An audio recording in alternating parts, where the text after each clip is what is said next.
जय भीम, नमो बुद्धाय। आज मैं और कटके सर यहाँ पे नांदेड़ में थे, एक समन्वय समिति में, और वीर सर भी है। मैं और वीर सर अभी भी यहाँ कंटिन्यू कर रहे हैं। नीचे एक बहुत बड़ा प्रोग्राम भी चल रहा है, और उसमें हमने समन ग्रंथ अपने बांटे हैं, समन विचार वहाँ पे रखे हैं। और मुझे लगता है कुछ लोग अभी वहाँ से कुछ तैयार होने की एक संभावना भी है। खैर, आज का विषय जो है बहुत ही अच्छा है। और ये जो विषय है कि विकास जो हमारा हुआ है, सामाजिक, राजनैतिक एवं धार्मिक, बट हमारा विकास जो आर्थिक होना चाहिए था, वो आर्थिक विकास अभी तक नहीं हुआ। वो विकास की उन्नति में तुलनात्मक हमारी जो वृद्धि नहीं हो पाई है, वो क्यों नहीं हो पाई है, और समनों का आर्थिक विकास कैसे हो, एक हमारा चिंतन है। तो अभी ये कैसे होगा? सबसे पहले तो जैसे कोई भी एक मूवमेंट चलती है, तो या मिशन का काम चलता है, तो वो मिशन के काम में जैसे कहते हैं ना, फेज 1, फेज 2, फेज 3, फेज 4, वैसे एक फेज होता है। जब हम निकले थे, जब संविधान लागू हुआ आज से 75 साल पहले, तब तो मतलब एक था कि हमारे पास हमारी झुग्गी झोपड़ियां थी, पैरों में चप्पल ना हुआ करती थी, कपड़े फटे फूटे थे। मतलब वहां से हमारी शुरुआत हुई। और हमारा पहला पड़ाव जो था, वो पहला पड़ाव निश्चित तौर पे जो बाबा साहब को सुनते थे उस दौरान और मानते भी थे, तो उन्होंने उनका जो एजुकेशन का सिद्धांत रहा है कि भाई आप पहले पढ़ लिख लो, जो शिक्षित बनो, संगठित बनो, और फिर संघर्ष करो। तो इसमें वो जो शिक्षा वाला जो रहा, उसके ऊपर काफी जोर चला, और उसमें काफी अच्छी शिक्षा उस वक्त प्राप्त भी की का समाज ने। और उस दौरान उन्होंने नौकरियां भी पाई। अब ये करते करते जब एजुकेटेड हो गए, अच्छी खासी नौकरियां पा ली, तो जो झुग्गी झोपड़ियां थी, वहां से हमारी आगे वाली जो फेस रहा कि भाई नहीं, एक अच्छा सा घर भी होना चाहिए, एक गाड़ी होना चाहिए। ये जो मटेरियलिस्टिक जो फिलोसॉफीज थी, इसमें हमारा काफी सारा जोर चला। और ये सब चलते चलते, ये जो सामाजिक, भले ही हम लिखे हैं कि हमने बहुत उन्नति की है, बट मैं ऐसे मानता हूं कि सामाजिक उन्नति अगर होती, तो शायद आर्थिक उन्नति भी हो जाती। उसका कारण ऐसे है, क्योंकि हमने जो इकट्ठा होना है, अगर आज उदाहरण के तौर पे, अगर एक कपड़े का दुकान है, और मैं किसी एक ऐसे समाज से आता हूं, जो मैं जाति, हम यहां तो बात नहीं करते जाति की, बट मैं ऐसे समाज से आता हूं और जिनका कपड़े का है दुकान है, तो वो कपड़े का दुकान हमारे ही अपने जो एससी ले लो या एसटी वाले, जो इतने सारे जो जाति आती है उसमें, अपनी ही जाति वहां से जाके खरीदारी नहीं करते, हमारे ही समाज के अभी वहां पे नहीं जाते हैं। तो इसका ये कारण हुआ है कि हम अभी भी जुड़े नहीं है। ना एससी जुड़ा है पूरा, ना जीएसटी जुड़ा है पूरा। जब एससी और एसटी ही नहीं जुड़ा है, तो आपके पास आपकी जो खरीदारी की ताकत होती है, वो कहां है खरीदार? वो खरीदारी नहीं बने हैं। वो खरीदारी जिसे कहते हैं ना कस्टमर बेस, वो कस्टमर बेस ही नहीं है, हमारा अपना नहीं है। कस्टमर बेस तो बहुत है यहाँ पे। और आज अगर देखेंगे, इस 75 साल में हमारी जो परचेसिंग पावर हुई है, जो ये जो 15 और 7.5 SC ST की अगर मैं बात करूं और OBC की अगर लिया जाएगा, जो पिछड़ा वर्ग है आज के तारीख में, तो SC ST OBC माइनॉरिटी का आज कहीं परचेसिंग पावर है हमारी।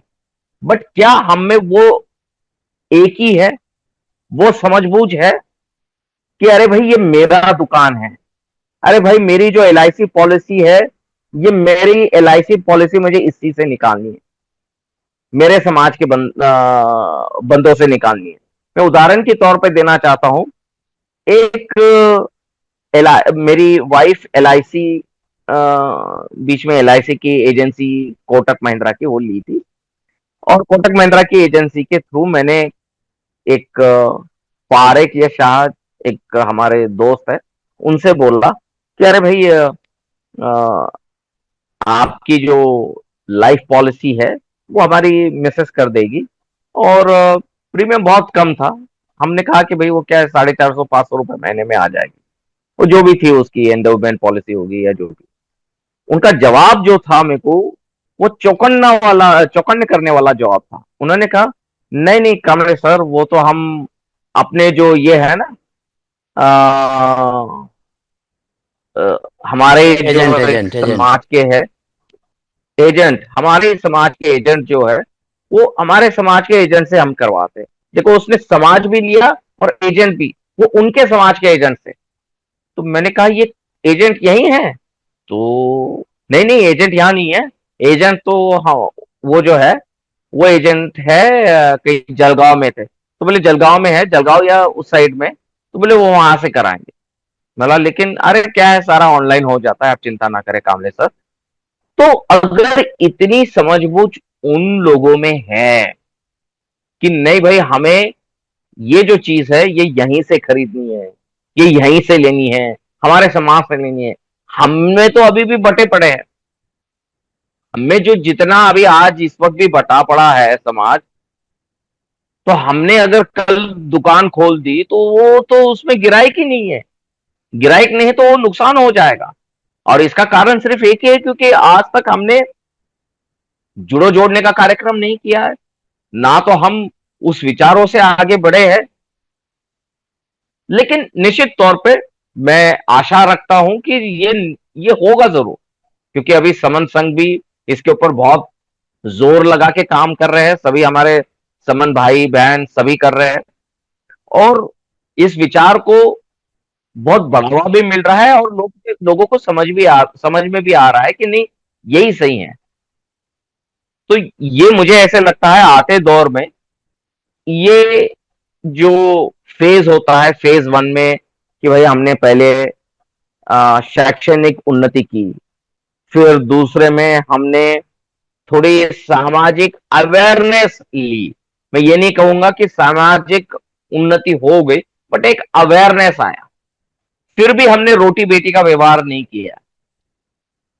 रोटी बेटी का व्यवहार जो है वो सबसे इतना बड़ा व्यवहार होता है, जिससे हमारे समाज में ये जो जाति निर्मूलन वाला जो किस्सा है ना, ये खत्म हो जाएगा। मतलब जाति निर्मूलन जो बाबा साहब चाहते थे या महात्मा फूले चाहते थे, वो निश्चित तौर पे हो सकता है, और वो तभी होगा जब हम ये रोटी बेटी का व्यवहार करेंगे।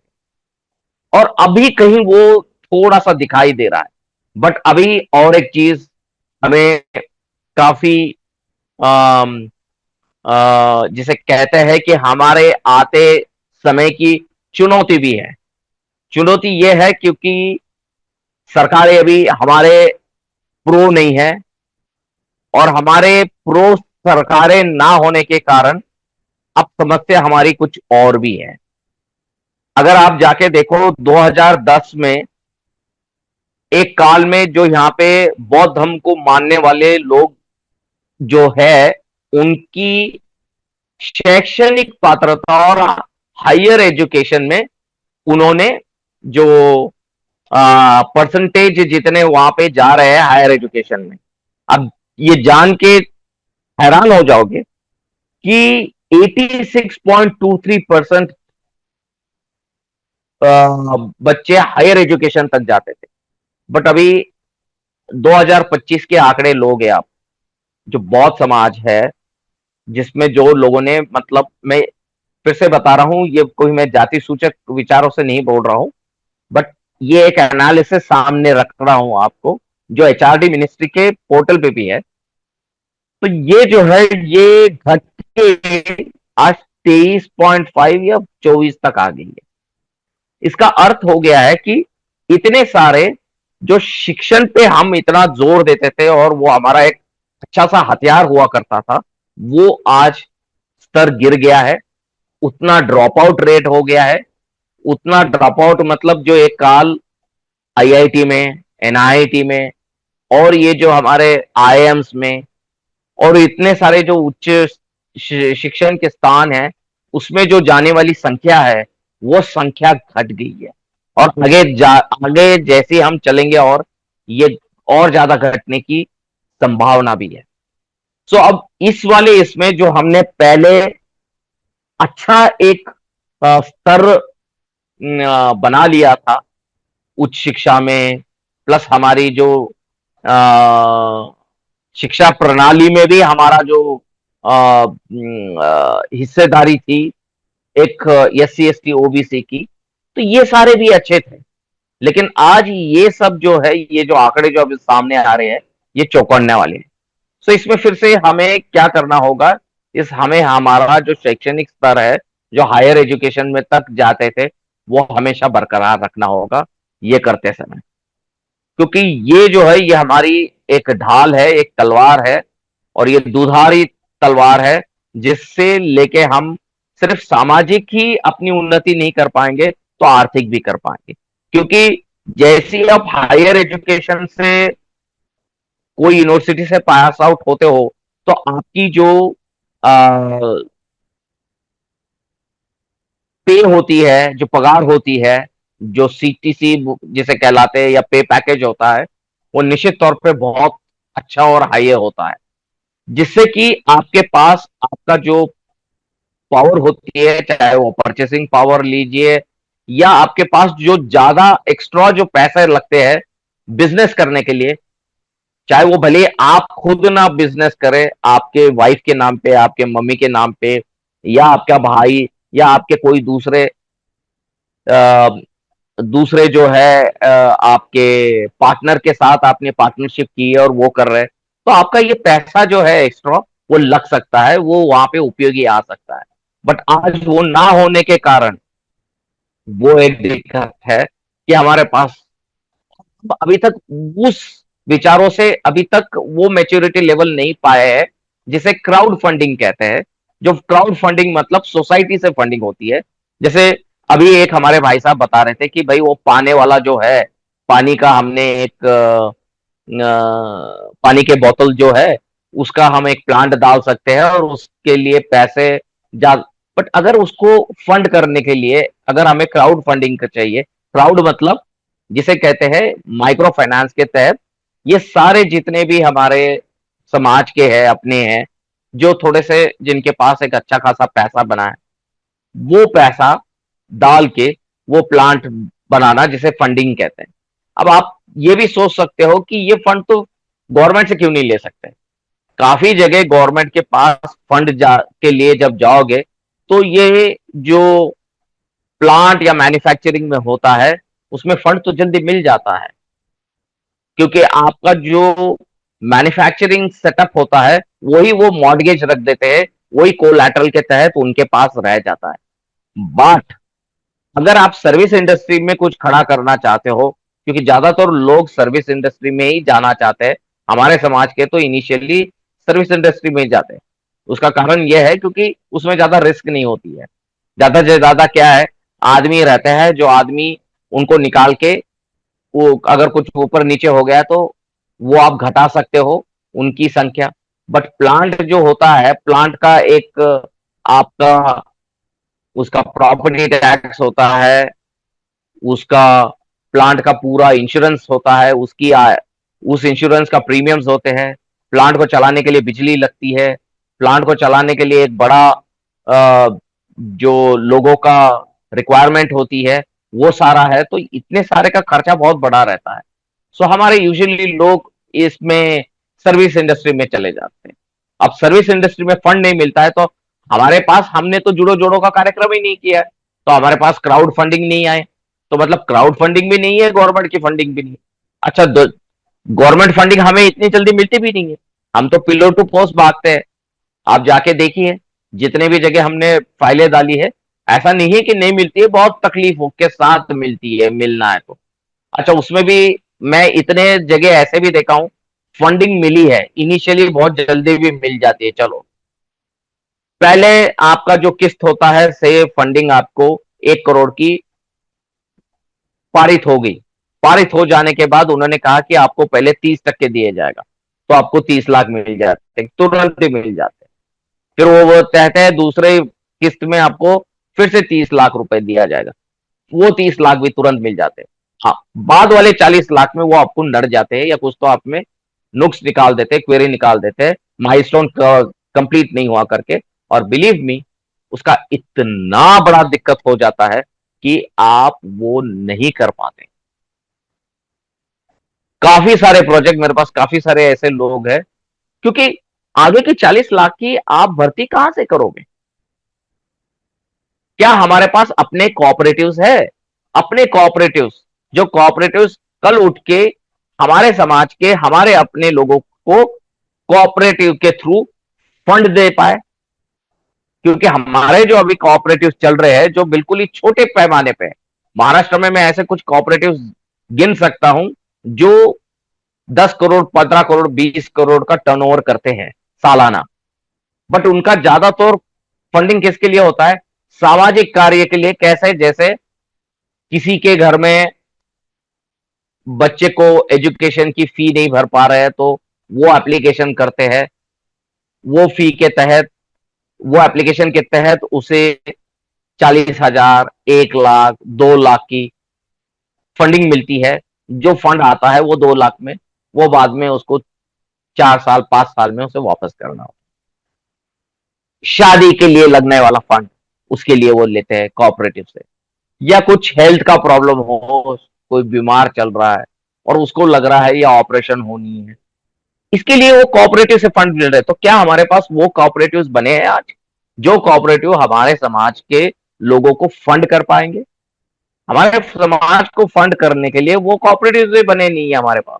तो वो कोऑपरेटिव वो कब बनेंगे? जो हमारे समाज के एससी, एसटी, ओबीसी, माइनॉरिटीज को हमारे अपने फंड, अपने समाज के लिए उपलब्ध रहेंगे। रही इससे भी बड़ी समस्या यह है, चलो डाल दें, अगर हमने एक आधा होटल डाल दिया, और वो भी डाला है होटल उदाहरण के तौर पे, या एक रिटेल स्टोर है, जिसे किराना स्टोर लीजिए, और ये स्टोर अगर कहीं आज गांव कस्बे में, तो हम डाल ही नहीं पाएंगे, क्योंकि उसे आके या तो उसे जला दिया जाएगा या तो फूंक दिया जाएगा। क्योंकि आज भी ये स्थिति बनी पड़ी है कि हमारे अपने लोग आज भी उसको एक्सेप्ट कर नहीं रहे हैं।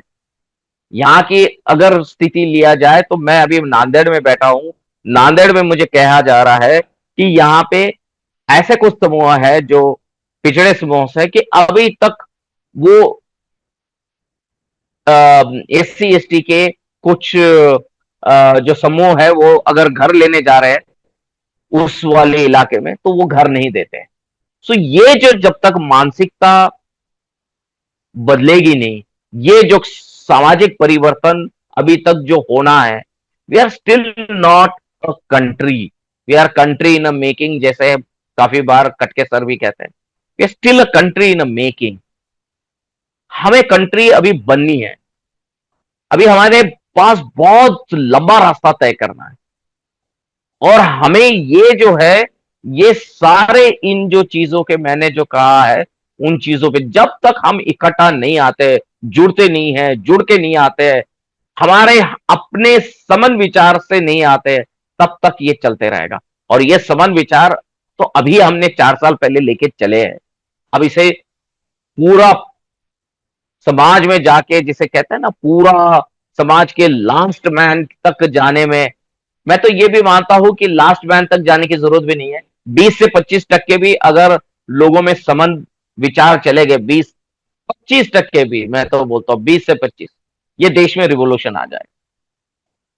आज तक तो मैं मानता हूं कि अभी तक तो 1% भी नहीं हुआ है, लेकिन 1% से लेके अगर हमने ये जो पड़ाव है हमारा, जो जुड़ो जोड़ो, जहां जुड़ेंगे वहां जीतेंगे, जब जुड़ेंगे तब जीतेंगे, जो जुड़े वो जीते, ये सब जो है ये तब होगा जब ये 20% से 25% के दायरे में जब ये संख्या हो जाएगी। मैं निश्चित तौर पे कह सकता हूं कि ये जो आर्थिक क्रांति है, ये आर्थिक क्रांति होने से कहीं रुकेगी नहीं। अब आते हैं एक बहुत ही अहम मुद्दे पे। जितने भी यहां पे आज बिजनेस चल रहे हैं, वो बिजनेस मैं ये मान के चलता हूं कि वो अनइथिकल प्रैक्टिसेस बहुत होती है उसमें। वो क्यों होती है, उसमें हम एनालिसिस आज नहीं करेंगे, क्योंकि वो एनालिसिस शायद पोर्टल पे करना भी नहीं चाहिए। बट ये जरूर बोलता हूं कि जब हम समन संघी, जब कुछ बिजनेस के विचार से हम आगे चलेंगे बढ़ेंगे, तो उसमें एक बौद्ध का अंश होगा, बुद्धिज्म का अंश होगा।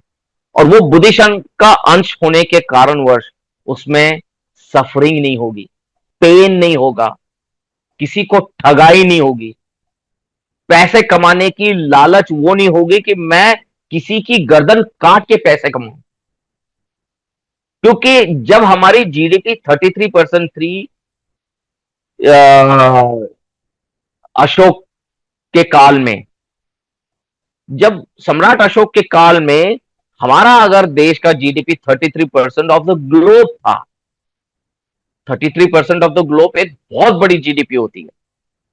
बट वो महाभारत का था, जिसमें अफगानिस्तान से लेके श्रीलंका तक का जो भारत हम कहते हैं, part of Mongolia, Bhutan, Nepal, Myanmar, ये वाला जो है, ये वाला भारत जो था, ये भारत में तब की 33% की जीडीपी थी।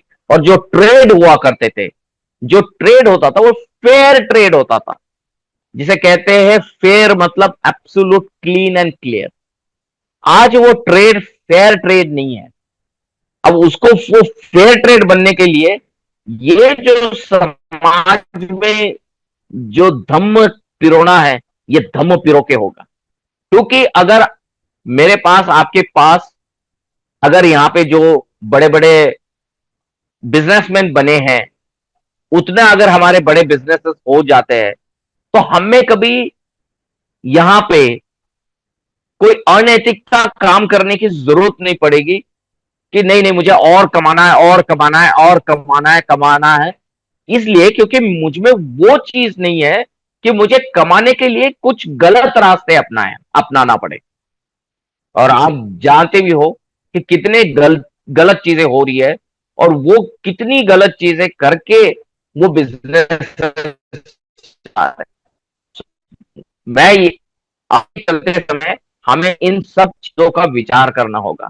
और हमारे सामने तो सबसे बड़ा समस्या आने वाली है, तो हमारे कितने लोग फिर से अनएजुकेटेड होने वाले हैं या अनएम्प्लॉयड होने वाले हैं।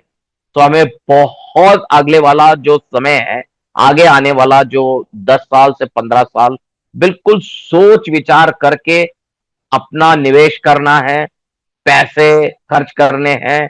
पैसे कहीं एक बैंक में ना रखने हैं, मतलब कहीं पंजाब नेशनल बैंक में, एक ही बैंक में रख दे और वो बैंक बंद हो जाए और आपने 35 लाख आपके सपोज पेंशन के और पीएफ के और ग्रेचुइटी डाल दी, और वो कल बैंक ना, बिल्कुल उसे बांट दो। इसमें 2 लाख, इसमें 2 लाख, इसमें 2 लाख, एक आधी बैंक बंद हो भी गई तो दिक्कत नहीं होगी। नहीं तो बहुत सारे हम देख रहे हैं, बहुत सारे लोगों का दिक्कत चला जब यूनियन बैंक का कोई प्रॉब्लम चली, तो उसमें से पैसे अभी निकल नहीं रहे, और वो एक ही बैंक में डाल दिए थे, पंजाब नेशनल एक ही बैंक में डाल दिए थे। तो वो ना करे, पूरे उसको बांटो। फिर आपको निवेश करना है तो कुछ अच्छे लोगों से राय सलाह लेके म्यूचुअल फंड में डालो। आप डायरेक्टली इक्विटीज में ना डाले तो, क्योंकि अगर आपको इक्विटी मार्केट नहीं समझती है तो डायरेक्ट ना डाले। कोई आपको अगर रियल एस्टेट में कुछ लेना है और कुछ रखना है तो वही रियल एस्टेट लो जो अंडर कंस्ट्रक्शन ना हो।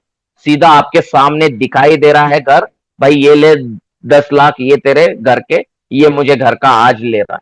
क्योंकि इतनी ठगाई हो रही है कि आप पैसे दे रहे हो, घर ही नहीं है, घर ही दे नहीं रहे।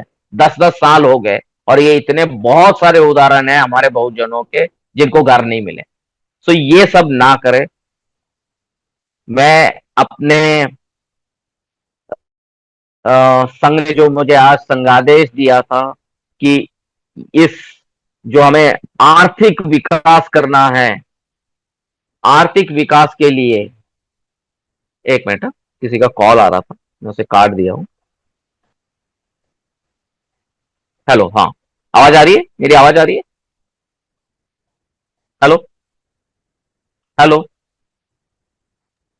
सही है सर। आवाज आ रही है सर? आ रही है सर, आ आ रही रही है। है सर, आ रही है सर, आ रही है। सॉरी सॉरी, बोलते हाँ। रहिए आप।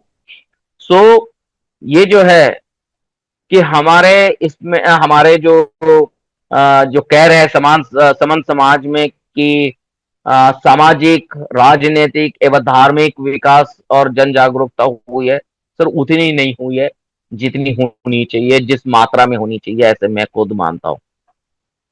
दूसरा यह है कि आर्थिक जागरूकता एवं व्यवसाय अब आती है, वो जो है आपकी कौन से व्यवसाय। सबसे आसान व्यवसाय मतलब आपको मैं ये बोल सकता हूं कि बेस्ट व्यवसाय वो हो गए जिसमें आपको फ्रेंचाइजी लेके करना हो, जो फ्रेंचाइजी आपकी खुद की ना है। जैसे मैगडी अगर उसका फ्रेंचाइजी, जैसे उदाहरण के तौर पे बोल रहा हूं, या जंबो किंग की फ्रेंचाइजी, उसमें क्या हो जाता है कि ठीक है जंबो किंग एक ब्रांड है, वो फिर आप चलाए चाहे दूसरा कोई चलाए, उसमें दिक्कत नहीं आएगी। उसमें आपको दिक्कत ये नहीं आएगी कि लाइक ओके हाँ, यहाँ जाके क्यों खाऊं मैं, ये तो पिछड़ी समाज का आदमी का है, या ये तो एससी का है या एसटी का है, ये नहीं होगा। इसमें थोड़े चांसेस कम आएंगे। सो ऐसे कुछ व्यवसाय में हमें जाना है। दूसरे ये जो है सर्विसेज में अगर, तो ये जो लॉजिस्टिक्स करते हैं या जो आपका डीएचएल का एक सेंटर है, से डीएचएल है या ब्लू डार्ट है, इसका आप फ्रेंचाइजी ले सकते हो, उसकी फ्रेंचाइजी चला सकते हो। कोई लॉजिस्टिक्स में पोर्टर डॉट कॉम है, पोर्टर की ले सकते हो, या अड्डा डॉट कॉम की है, या अर्बन क्लैप का जो है, अर्बन क्लैप जो फ्रेंचाइजी ऑलरेडी बनी पड़ी है। अर्बन क्लैप जो काम करता है आपको शायद पता होगा, for mechanical, electrical, plumbing, so many other work. तो ये इसमें जो काम होता है, एक मिनट, इसमें जो काम होता है, ये हम ये सोच सकते हैं कि आ, सर एक मिनट, मेरा लेक्चर चल रहा है। सो इसमें हम ये काम कर सकते हैं कि ये ऐसे जो फ्रेंचाइजीज है, ये फ्रेंचाइजीज में हम अपना निवेश कर सकते हैं।